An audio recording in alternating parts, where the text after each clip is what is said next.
क्षण हर तत्व हर पदार्थ बदल रहा है। आदमी मृत्यु के मुख में जा रहा है। मृत्यु ही अंतिम सत्य है। यही जीवन की यात्रा समाप्त हो जाती है। बुद्ध इन तीनों घटनाओं से महादुखी हुए कि जीवन क्या है। एक दिन अपने बचपन को बुद्ध ने देखा था।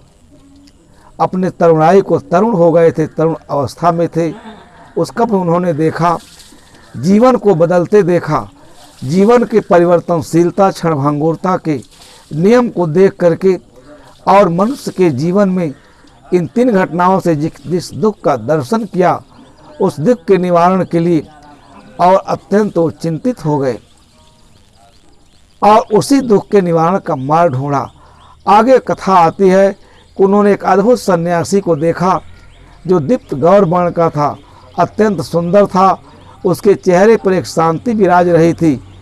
जो तत्व ज्ञान की खोज में निकला था, उसके जीवन से उनको प्रेरणा मिली कि शायद यही व्यक्ति है जिसके ऊपर संसार के दुख, चिंता का कोई भाव नहीं दिखाई देता है।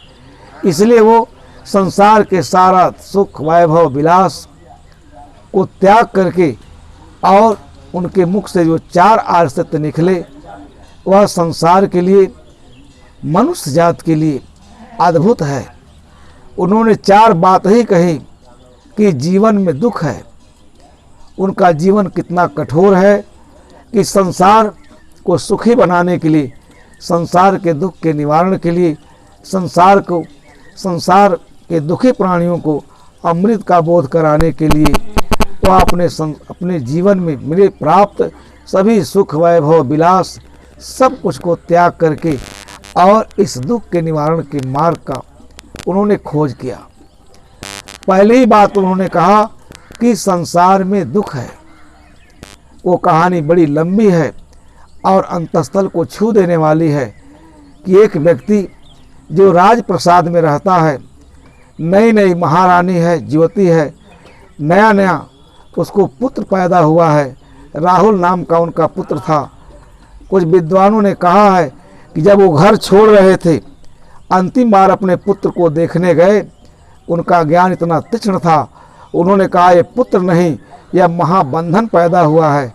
और ज्ञान के कुल्हाड़ी से अपने सारी आसक्ति, ममता, मोह का त्याग करके और आदमी के जीवन में जो दुख है, जो दुख का कारण है, उस कारण का उपाय है और दुख से निवृत्ति की ओर ले जाने वाला जो मार्ग है, उसकी बड़ी सुंदर व्याख्या की। आज संसार के सभी मनीषी इस बात को स्वीकार करते हैं कि बुद्ध एक ऐसे सर्वश्रेष्ठ उपदेष्टा हैं जिन्होंने मनुष्य जीवन में दुख के कारणों की खोज की। चार आर्य सत्य की जो व्याख्या है, उन्होंने और कुछ नहीं कहा कि कहीं कोई ईश्वर है, परमात्मा है, उसका पूजा करो, पाठ करो, तुमको दुख से मुक्त कर देगा। एक बात उन्होंने कहा कि संसार में दुख है, दुख आर्य सत्य, दुख समुदय आर्य सत्य, दुख निरोध आर्य सत्य, दुख निरोध प्रतिपद गामिनी आर्य सत्य। और इसी पर बौद्ध जो चिंतन है, बुद्ध का चिंतन, इन्हीं चारों के ऊपर उन्होंने अपना संपूर्ण जीवन, अगर इन चार चीज़ों का बोध हो जाए, हर व्यक्ति सोचे कि जीवन में दुख है, उस दुख के कारण हम स्वयं हैं। हमारे जीवन में दुख क्यों होता है?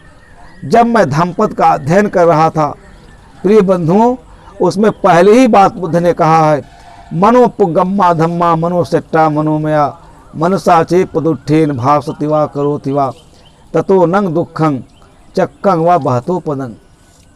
इस सारे धर्म, सारे पदार्थ, सारी भावनाएं पहले मन में उत्पन्न होती हैं। मन ही मुख्य है, सारा जगत मनोमय है। जब व्यक्ति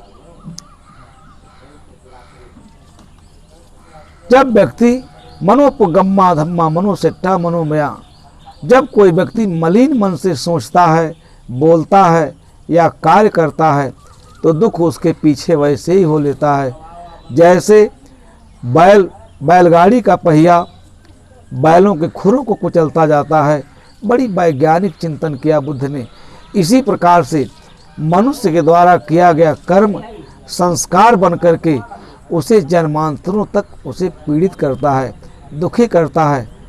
आज का ये जो जीवन है, जो मनुष्य का जीवन है, अद्भुत है।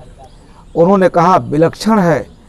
और ऐसे जीवन को पा करके जो ये आवागमन के दुख से, जन्म मरण के प्रवाह से जो मुक्त होने का यत्न नहीं करता, प्रयास नहीं करता, मनुष्य जीवन का यही अभिष्ट है। इसलिए बुद्ध की शिक्षाओं ने संसार के चिंतकों, विचारकों, मनीषियों के ऊपर गहरा प्रभाव डाला। बुद्ध ने कहा कि सारे धर्म, सारे संस्कार, सारी भावनाएं, सारे भाव पहले मन में उत्पन्न होता है। मन ही मुख्य है, सारा संसार मनोमय है। जब कोई व्यक्ति मलिन मन से बोलता है या कार्य करता है तो दुख उसके पीछे वैसे ही हो लेता है। जिस प्रकार से बैलगाड़ी का पहिया बैलों के खुरों को कुचलता जाता है, इसी प्रकार से मनुष्य के द्वारा किया गया कर्म, संस्कार बन करके उसे जन्मांतरों में दुख देता है और आवागमन से वो मुक्त नहीं हो पाता।